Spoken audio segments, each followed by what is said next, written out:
امام حسین کے سامنے یہ چیلنج تھا کہ وہ رسول اللہ کے نواسے جن کے لیے میرے آقا نے یہ فرمایا حسین منی وانا من الحسین، حسین مجھ سے ہیں اور میں حسین سے ہوں، اس کا مطلب یہ ہے رسول اللہ کی شریعت حسین سے ہے، رسول اللہ کا دین حسین سے ہے۔ تو جب امام حسین سے پورا دین وابستہ ہے تو پھر امام حسین کو بہت سوچ کر کے قدم اٹھانا تھا۔ ظالموں خالی صرف اتنا بک بک کہہ دینا کہ وہ خواہ اپنے خاندان کو میدان جنگ میں جھونک دیے اور سیاسی جنگ کیا، بغاوت کیا، اپنی آخرت خراب کرتے ہو، اپنی آخرت برباد کرتے ہو، تمہیں خبر بھی نہیں ہے، تمہارے ساتھ اگر ایسے معاملات آ جائیں تب پتا چلے گا دین کی تھوڑی بہت بھی سوجھ بوجھ رکھتے ہو۔ تو پھر آخر میں امام حسین نے اپنے بھائی امام مسلم بن عقیل کو اپنا وکیل بنا کر بھیجا تھا کہ کوفہ کے حالات دیکھو اور مجھے خبر کرو۔ امام مسلم گئے، حالات اچھے تھے، 60,000 کے قریب لوگ بیعت کے لیے تیار تھے، اور خط لکھ کر کے بھیج دیا امام علی مقام کو کہ آپ تشریف لائیں، کوفہ کے حالات بہت اچھے ہیں۔ لیکن ہوا کیا، یزید نے وہاں کے گورنر کو بدل کر کے نیا جلاد گورنر بنایا عبید اللہ بن زیاد کو۔ وہ آتے ساتھ ظلم کی ایسی تاریخ اس نے رقم کرنا شروع کر دیا، کوفہ کے بڑے بڑے سرداروں کو گرفتار کیا، دھمکیاں دیا، قتل کیا، صحابی رسول حامی بن عروہ کو قتل کیا، اور جتنے وہاں پر اہل بیت کے جانثار تھے ان کو مارنا شروع کیا، اور امام مسلم بن عقیل کا بھی قتل ہو گیا، ان کے بچوں کا بھی قتل ہو گیا۔ یہ حالات امام حسین تک نہیں پہنچے تھے۔ اب امام حسین رضی اللہ تعالیٰ عنہ بہت جلدی کر رہے تھے کہ کوفہ سے مجھے 2 خط آ گئے میرے بھائی کے کہ حالات اچھے ہیں، مجھے نکلنا ہے۔ اب سنیے، مکہ مکرمہ سے میرے امام نکلتے ہیں، 4 ذی الحجہ کی تاریخ ہے، 6 دن کے بعد تو حج ہونا ہے۔ ذی الحجہ کی 4 تاریخ اور مکہ مکرمہ میں امام علی مقام، دنیا بھر سے قافلے ادھر ادھر سے ہوتے ہوئے مکہ کی طرف رواں دواں ہیں، حاجیوں کا قافلہ آ رہا ہے، لیکن امام علی مقام 4 ذی الحجہ کو مکہ چھوڑ کر روانہ ہو رہے ہیں۔ اس اسنا میں کئی صحابہ درمیان آئے، امام علی مقام ہر بات یہی کہتے تھے اللہ کو جو منظور ہے وہ ہوگا۔ لوگ یہ کہتے تھے کہ کوفہ والے دھوکہ کر جائیں گے، دغا بازی ہیں، آپ کے والد وہیں قتل ہوئے، آپ کے بھائی شہید ہو گئے، اب آپ کے ساتھ کہیں کوفہ والے دھوکہ کر کے آپ کے خلاف تلواریں نہ اٹھائیں۔ امام علی مقام یہ کہتے تھے لن یصیبنا الا ما كتب اللہ لنا، ہم کو ہرگز وہ چیز نہیں پہنچے گی جو اللہ نے نہیں لکھا ہے، اتنا ہی ہمیں ملے گا جتنا اللہ نے لکھ دیا ہے۔ تو بہرحال امام علی مقام کا ایک قافلہ نکلنے کو تیار ہوا، تو وہاں پر جو سعید نام کے گورنر تھے مکہ میں، انہوں نے فوجیں بھیج دی امام علی مقام کو روکنے کے لیے۔ عبداللہ بن زبیر کے حامی طاقت کے بل بوتے امام علی مقام کو روکنے کی کوششیں کی، مڈبھیڑ بھی ہو گئی، ہلکی پھلکی جنگ بھی ہو گئی امام علی مقام کے خاندان والوں اور حامیوں سے اور مکہ والوں سے۔ یعنی یہ ایسی دشمنی کی جنگ نہیں تھی، محبت میں وہ امام علی مقام کو روکنا چاہ رہے تھے، یہاں تک کہ امام حسین رضی اللہ تعالیٰ عنہ مکہ کی سرحدوں سے نکل گئے۔ بیچ راستے میں فرزدق نام کا ایک شاعر ہے بہت مشہور، اس سے ملاقات ہوئی، پوچھا کہاں کا ارادہ ہے؟ آپ نے کہا کوفہ جا رہا ہوں۔ اس نے اس وقت جو اشعار عربی میں کہے تھے وہ آج تک محفوظ ہیں۔ کہا اے امام، آپ کوفہ جا رہے ہیں، ہو سکتا ہے ان کے دل آپ کے ساتھ ہیں لیکن تلواریں بنو امیہ کے ساتھ ہیں، یزید کے ساتھ ہیں ان کی تلواریں ہیں، وہ بات کچھ اور کرتے ہیں اور کام کچھ اور کرتے ہیں، آپ ان کی باتوں پر بھروسہ کر کے جا رہے ہیں۔ امام علی مقام نے کہا میرے پاس اتمام حجت کے لیے جانا ضروری ہے، انہوں نے کہا ہے کہ اگر میں نہ آؤں تو قیامت کے دن میرے خلاف گواہی دے دیں گے۔ تو یہ سب باتیں ہوتی رہی، تھوڑی منزل اور طے ہوئی تھی۔ میں یہ بھی بتا دوں امام علی مقام کے اس قافلے میں کتنے لوگ تھے، تقریباً یہ 82 لوگوں کا قافلہ بنا تھا، 82، جس میں حضرت علی کرم اللہ وجہہ الکریم کے شہزادے یعنی امام حسین کے جو بھائی حضرت علی کی دوسری بیویوں سے جو تھے وہ سب اس میں موجود تھے، عبداللہ بن علی، ابو بکر بن علی، عمر بن علی، زید بن علی رضی اللہ تعالیٰ عنہم، اور امام مسلم بن عقیل کے 2 بیٹے تو شہید ہو گئے تھے، 3 بیٹے امام حسین کے ساتھ اور تھے، امام حسن کے اپنے سگے بھائی کے 3 بیٹے ان کے ساتھ تھے، اور امام حسین کے خود کے 3 بیٹے بھی تھے، امام زین العابدین، علی اکبر اور علی اصغر، تینوں الگ الگ بیویوں سے تھے۔ یہ امام علی مقام کے قافلے میں تھے، اور پھر آپ کی سگی بہن سیدہ زینب رضی اللہ تعالیٰ عنہا وہ ساتھ تھیں، اور امام حسین کی چھوٹی بیٹی سیدہ سکینہ وہ بھی ساتھ تھیں۔ ان کی سگائی ہو چکی تھی امام قاسم کے ساتھ جو امام حسن کے بڑے بیٹے تھے، اور سیدہ سکینہ کی عمر اس وقت 9 سال کی تھی، وہ ساتھ ہوئی، اور امام علی مقام کی 2 بیویاں ساتھ میں تھیں، ام رباب اور شہر بانو۔ اور اس قافلے میں اہل بیت کے دیگر افراد بھی تھے، حضرت جعفر طیار کے بیٹے بھی تھے اور حضرت مسلم بن عقیل کے بیٹے بھی تھے۔ اس طرح سے یہ قافلہ اور کچھ جانثاروں سے مل کر جو دوسرے چاہنے والوں سے مل کر 82 کی تعداد کو پہنچا۔ بیچ راستے میں تھے تو سیدہ زینب کے 2 بیٹے عون و محمد، یہ دونوں آئے اپنے باپ کا خط لے کر۔ ان کے باپ عبداللہ بن جعفر ہیں، امام حسین کے بہنوی، سگے بہنوی بھی ہیں، اور حضرت جعفر طیار کے بیٹے یعنی امام حسین کے چچیرے بھائی بھی تھے۔ وہ بہت محبت کرتے تھے امام پاک سے، انہوں نے خط لکھ کر کے بھیجا اپنے 2 بچوں کو, بیچ راستے میں بھیجا, کہا اللہ کا واسطہ دیتا ہوں, نبی رحمت کا واسطہ دیتا ہوں, آپ اکیلے نہیں ہیں, اگر آپ چلے گئے تو پوری دنیا میں اندھیرا چھا جائے گا, ہم کوفہ والوں کے حوالے آپ کو نہیں کر سکتے, رسول اللہ کے خاندان کے چشم و چراغ ہیں آپ واپس چلے آئیں, مکہ آپ کے لیے امن و سکون کی جگہ ہے. امام علی مقام نے خط پڑھا اور آنکھوں سے آنسو آئے اور کہا میں وہ کام نہیں کر سکتا, اگرچہ سارے لوگ مشورہ دے رہے ہیں, لیکن ایک بات مجھے اس بات کو کرنے پر مجبور کرتی ہے. پھر جو ایک صحابی تھے انہوں نے آ کر پوچھا آخر کیا بات ہے کہ اتنے لوگ مشورہ دے رہے ہیں آپ کو نہ جانے کا اور آپ ضد کر رہے ہیں جانا ہی ہے کوفہ. اور تھوڑی ہی دیر کے بعد امام مسلم بن عقیل کی شہادت کی خبر بھی آ گئی. امام حسین بار بار انا للہ و انا الیہ راجعون پڑھتے تھے اور غم کرتے تھے کہ میں نے اپنے معتمد بھائی کو وکیل بنا کر بھیجا اور ان کے ساتھ یہ معاملات ہو گئے. جب یہ حالات سنتے ہیں امام علی مقام, اس کے بعد ایک صحابی نے کہا بھی کہ آپ ضد کیوں کر رہے ہیں, تو جانتے امام حسین کے سامنے ایک بات تھی. کہا میں نے خواب میں رسول کریم صلی اللہ تعالی علیہ وسلم کو دیکھا ہے, حضور اکرم صلی اللہ تعالی علیہ وسلم نے مجھ سے کچھ بیان فرمایا اور میں نے وعدہ کیا, اس وجہ سے مجھے جانا ہی ہوگا. صحابی نے پوچھا ہمیں بھی بتائیں اللہ کے رسول صلی اللہ تعالی علیہ وسلم نے آپ سے کیا وعدہ لیا اور آپ نے کیا وعدہ کیا اور کیا بیان ہوا. امام علی مقام نے کہا نہ میں نے یہ خواب کسی کو بتایا اور نہ بتاؤں گا جب تک کہ میں اس دنیا سے چلا نہ جاؤں. یہ رازوں میں سے ہے, میں نے اللہ کے رسول سے وعدہ کیا ہے. یہ مسئلہ تھا جس کی وجہ سے امام علی مقام کئی لوگوں کے مشورے آتے رہے لیکن آپ واپس پلٹنے کو تیار نہیں ہوئے. ایک مقام پر پہنچے, عبداللہ بن متی وہاں پر ایک شخص تھے, انہوں نے آپ کا استقبال کیا کنویں کے پاس. انہوں نے بھی کہا آپ کوفہ جا رہے ہیں, کوفہ کے لوگ اچھے نہیں ہیں. اور وہاں پر ایک قاصد آیا کوفہ کی خبریں لے کر, ہانی بن عروہ کے ساتھ کیا کیا گیا, مسلم بن عقیل کے ساتھ کیا کیا گیا, ان کے پیروں میں ہاتھوں میں رسی باندھ کر کے ہانی بن عروہ کو گلیوں میں کھینچا گیا ہے, ان کی ہڈیاں چکنا چور ہو گئی, توڑ دیا گیا ہے اور نہایت ہی دردناک انداز میں ان کو قتل کر دیا گیا ہے. یہ خبریں سن کر امام حسین اعظم رضی اللہ تعالیٰ عنہ غمگین ہو گئے اور اس کے بعد آپ اپنے قافلے کو لے کر تھوڑا اور آگے بڑھے لیکن ٹھہر گئے. پھر قافلے کے اندر رات کا وقت تھا, اپنے خاندان والوں کو سمیٹ کر کے خطبہ دیتے ہیں اور کہتے ہیں اے لوگوں کوفہ سے ایک بری خبر آ چکی ہے, اے میرے خاندان والوں اس خبر کو سن لو. آپ نے کہا میرے معتمد وکیل اور میرے معتمد بھائی مسلم کو کوفہ والوں نے شہید کر دیا. ابن زیاد گورنر بن کر وہاں آیا اور کوفہ والوں کے دل بدل گئے, انہوں نے ان کے بچوں کو بھی شہید کیا ہے, صحابی رسول کو بھی شہید کیا ہے. لہٰذا میں تمہیں اختیار دیتا ہوں کہ آپ یہاں سے جو پلٹنا چاہے وہ پلٹ جائے, جو جانا چاہے وہ چلا جائے, اس لیے کہ اب ہمارے لیے کوفہ کی سرزمین بھی ہماری پناہ گاہ نہیں رہی.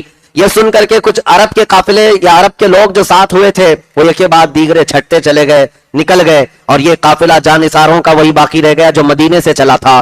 اس میں جو اہل بیت نبوت کے افراد تھے وہ کھڑے ہو کر کے کہتے ہیں امام مسلم بن عقیل جن کی شہادت ہوئی ہے ان کے 3 بیٹے اور بھی تھے, امام حسین کے ساتھ کھڑے ہو کر کہتے ہیں اب جب ہمارے باپ کا انتقال ہو ہی گیا ہے تو ہم اس وقت تک واپس نہیں پلٹیں گے جب تک ہمارے باپ کا بدلہ نہ لے لیں یا قصاص نہ لے لیں یا پھر ہم بھی قتل ہو کر شہید ہو کر اپنے والد محترم کے پاس نہ پہنچ جائیں. امام علی مقام سے دوسرے شہزادے کہتے ہیں آپ ہمیں پلٹنے کی بات کر رہے ہیں اور آپ کو ہم اس طرح تنہا چھوڑ کر کے جا سکتے ہیں؟ آپ کے بعد زندگی کا کوئی مزہ ہی نہیں ہے, آپ کے بعد زندگی جینے کا کوئی معنی ہی نہیں ہے. امام حسین کی بات پر ایک شہزادہ یا خاندان کا ایک فرد بھی ٹس سے مس نہیں ہوا. یہ قافلہ چل پڑا, امام علی مقام چلتے رہے. بیچ میں ایک جگہ ایسی آئی جہاں زہیر بن قیم بجلی ایک ایسے عرب کے بہت مشہور آدمی ہے, وہ حج کر کے واپس جا رہے تھے, ان کو اہل بیت سے پہلے کوئی عقیدت نہیں تھی.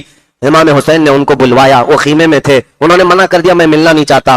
بیوی جو تھی گھر میں بیٹھی, یہ خیمے میں تھی, اور ایسی ڈانٹ لگائی, کہا زہیر تجھے پتا ہے رسول اللہ کا بیٹا بھلا رہا ہے اور انکار کرنے کی مجال کیسے تیری؟ آج اس سے بہتر موقع کیا ہو سکتا ہے؟ جا امام علی مقام سے ملاقات کر کے. تو آپ زہیر بن قیم بجلی آئے اور امام حسین سے ملاقات کی. ایک ہی ملاقات ایسی تھی کہ چہرہ ابن رسول کو دیکھ کر کے فدا ہو گئے. کہا کہاں کا ارادہ؟ کہا کوفہ کا. زہیر بن قیم کو اپنا واقعہ بتایا اور جو جو حالات تھے بتایا. زہیر بن قیم بجلی جو پہلے اہل بیت سے عقیدت نہیں رکھتے تھے لیکن اب حالات ایسے کہ اپنے خیمے میں آئے اور اپنی بیوی سے کہا میں تجھے طلاق دیتا ہوں, تو واپس چلی جا, اپنے بھائیوں کے ساتھ واپس چلی جا. کہا اتنا اہم کیا معاملہ ہو گیا؟ کہا اس لیے کہ اب میں رسول اللہ کے شہزادے کے ساتھ اس نیت سے جا رہا ہوں کہ واپس اس دنیا میں کبھی نہیں آنا ہے, مجھے آنا نہیں ہے, میرا انتظار نہ کرنا. مال و دولت اسباب سب دے دیا اپنی بیوی کو اور بھیج دیا اور کہا میں امام پاک کے ساتھ جاتا ہوں. یہ زہیر بن قیم بجلی یہ وہ شخص ہیں جو میدان کربلا میں پہلے اترنے والوں میں نام ہے.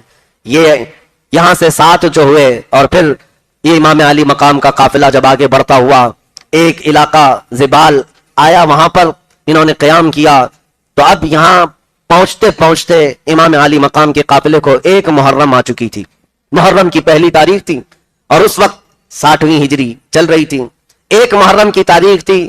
عبید اللہ بن زیاد نے جب اسے یہ خبر ملی کہ یہ مکہ سے نکل چکے ہیں امام حسین اور یہ کوفہ آنے والے ہیں, تو اس نے حر بن یزید, ایک ایسے پہلوان کو جس کی کوفہ میں بڑی دھاک تھی, وہ پہلوان بہت مشہور تھا, حر بن یزید کو 1000 کا لشکر دے کر بھیجا کہ حسین کو روک لینا راستے پر اور ان کو ادھر ادھر ہونے نہ دینا, یہاں تک کہ ان کو مجبور کر کے کسی نہ کسی طرح سے جھکا کر متی و فرما بردار بنا کر میرے پاس لانا.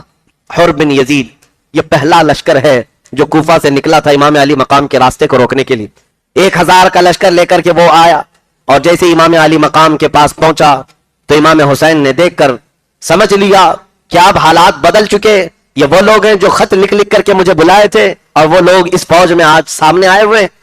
آتے ساتھ حر بن یزید سے پوچھا کیا بات ہے, کس بات کا پیغام لے کر آئے ہو؟ کہا سنا ہے آپ نے بغاوت کی ہے خلافت حقہ کے خلاف, اور آپ کو گورنر کوفہ عبید اللہ بن زیاد کی طرف سے یہ پیغام سناتا ہوں کہ آپ اس طرح سے بغاوت کا پیغام لے کر علم لے کر نہیں چل سکتے, آپ کو میں مجبور کر کے متی و فرما بردار کر کے لے کے جاؤں گا. امام حسین نے اس سے بات کی, کہا حر بن یزید تیری ماں تجھ پر روئے, کیا تو یہ سوچتا ہے کہ رسول اللہ کا نواسا ایک فاسق و فاجر شخص کے سامنے متی و فرما بردار ہوگا؟ مرد حق باطل کے آگے مات کھا سکتا نہیں, سر کٹا سکتا ہے لیکن سر جھکا سکتا نہیں.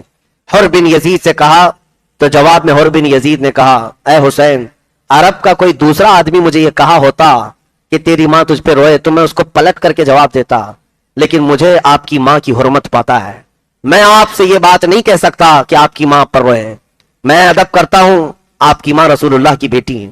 اتنی تو عقیدت حر بن یزید کے دل میں تھی.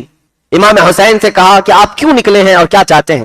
امام حسین نے کہا پہلی بات تو یہ ہے کہ نہ میں خود اپنی مرضی سے آیا, بلکہ تم کوفہ کے 12,000 کے قریب لوگوں نے خط لکھ کر کے مجھے بلایا اور کئی مرتبہ قافلے آئے ہیں مکہ دعوت دینے کے لیے. حر بن یزید نے کہا ہم ان میں سے نہیں ہیں جنہوں نے آپ کو دعوت دی تھی. امام حسین نے وہ خطوں کا تھیلا نکالا جس میں پورے خطوط تھے, انڈیل دیا اور کہا یہ خط دیکھو, یہ خط دیکھو, یہ خط دیکھو, اس میں لوگوں کی مہریں ہیں, دستخطیں ہیں.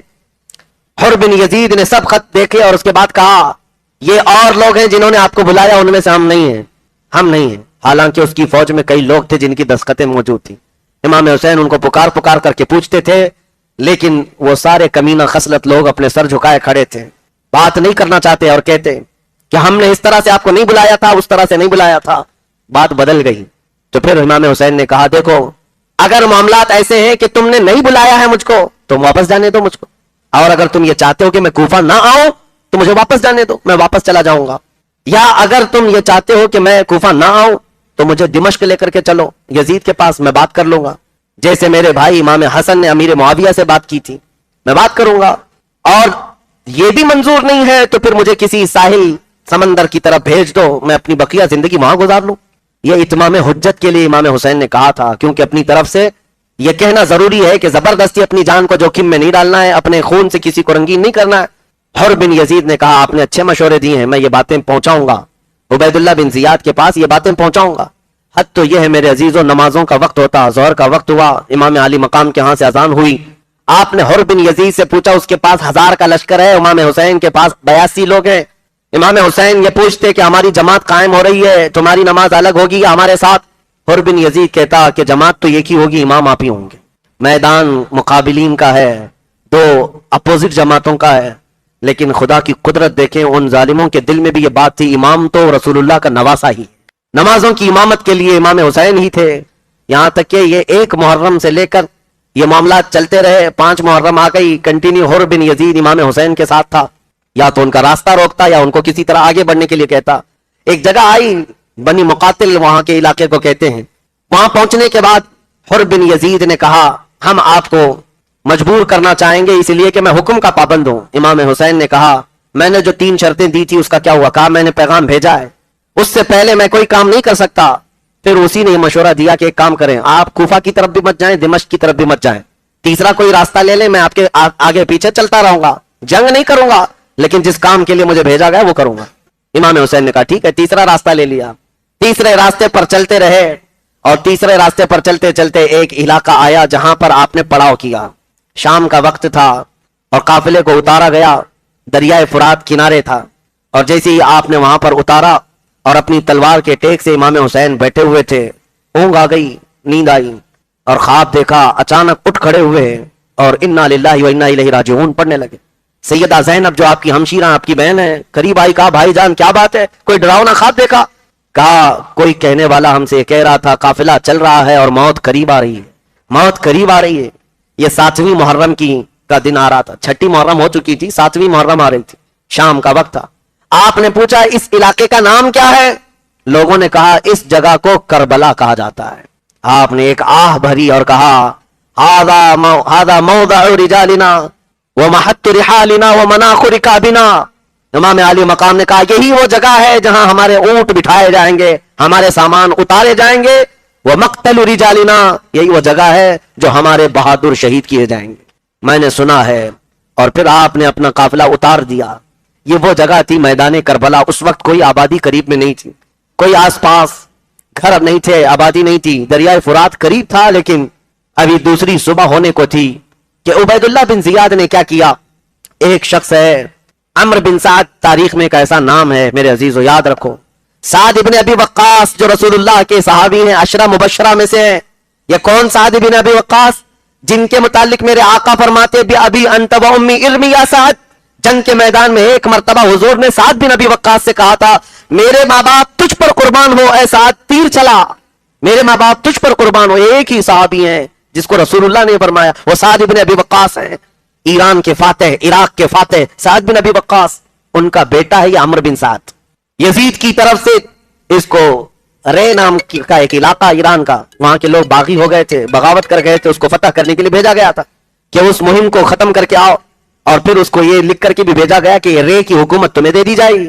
عمرو بن سعد اپنی فوج کو لے کر نکلا ہی تھا کہ گورنر کوفہ عبید اللہ بن زیاد نے بیچ راستے سے عمرو بن سعد کو بلا لیا اس کی فوج کے ساتھ، اور کوفہ پہنچنے کے بعد اس سے کہا رے کی بغاوت کو بعد میں سر کرنا، پہلے حسین کی بغاوت کو سر کرو، وہ ہمارے قریب آ چکے ہیں اور تمہیں ان کا مقابلہ کرنا ہوگا۔ عمرو بن سعد ڈر گیا اور کہا مجھ سے یہ کام نہ لو، وہ رسول اللہ کے گھر والا ہے، فاطمہ زہرا کا بیٹا ہے، ان کی نسبتیں مجھے پتا ہے، مجھ سے یہ کام نہ لو، میں لڑائی کے لیے نہیں جاؤں گا۔ عبید اللہ بن زیاد نے کہا تو ٹھیک ہے، ہم دوسرے کسی کو بھیجیں گے اور رے کی حکومت کا جو پروانہ تمہیں ملا تھا اس کو بھی ختم کر دیا جائے گا۔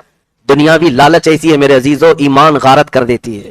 مال دولت اور پیسوں کی لالچ کبھی کبھار لوگوں کو اندھا کر دیتی ہے، لوگ ایمان بیچنے پر بھی آ جاتے ہیں۔ آج کئی ایسے ہیں جو ظالم حکومتوں کے کارندے بنے ہوئے ہیں، حکومت تخت کو دیکھ کر کے ان کی گھی چاٹنے کے لیے، ان کی ملائی کھانے کے لیے وہ اپنا دین بھول گئے، اپنا ایمان بیچ دیے۔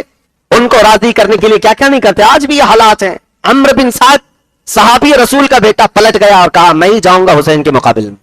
میں جب بھی یہ پڑھتا ہوں تو مجھے حیرت ہوتی ہے، باپ چاہے جتنا بھی بڑا ہو، اگر تمہارے ساتھ اللہ کا فضل نہیں تو یہ باپ کی نسبت بھی تمہاری کسی کام نہیں آئے۔ اللہ کا فضل تمہیں بچائے گا اور ایمان ہونا ضروری ہے۔ اتنے بڑے باپ کا بیٹا بدل گیا اور کہا 4000 کی فوج لے کر میں جاؤں گا حسین کا راستہ روکنے کے لیے۔ عبید اللہ بن زیاد نے شاباشی دی، کہا جاؤ۔ عمرو بن سعد کو بھیجا گیا، 4000 کا لشکر لے کر عمرو بن سعد کربلا کے میدان میں اترا۔ ٹوٹل کتنی ہو گئی؟ 5000 کی فوج۔ حیرت کی بات ہے 82 لوگوں کا راستہ روکنے کے لیے، ویسے دیکھا جائے تو 200-300 لوگ بھی کافی ہوتے، ڈبل بھیج دیتے، یہ تو ٹوٹل 5000 کی فوج بھیجی گئی۔ 5000 لوگ آئے اور اس کے بعد عمرو بن سعد جیسی آیا امام علی مقام امام حسین سے، چونکہ پہلے سے تعلقات تھے، جانتا تھا، آتے ساتھ میٹنگ شروع کر دی۔ رات کے وقت ادھر سے 20 سوار، ادھر سے 20 سوار امام حسین کی طرف سے بھی ایک میدان میں جمع ہوئے، اور پھر ان دونوں لوگوں نے سواریوں کو دور کیا، تنہا بیٹھ گئے دریائے فرات کے کنارے۔ عمرو بن سعد نے پوچھا آپ کی کیا منشا ہے، آپ کیا چاہتے کیا ہیں؟ امام حسین نے وہی 3 باتیں رکھی جو حر بن یزید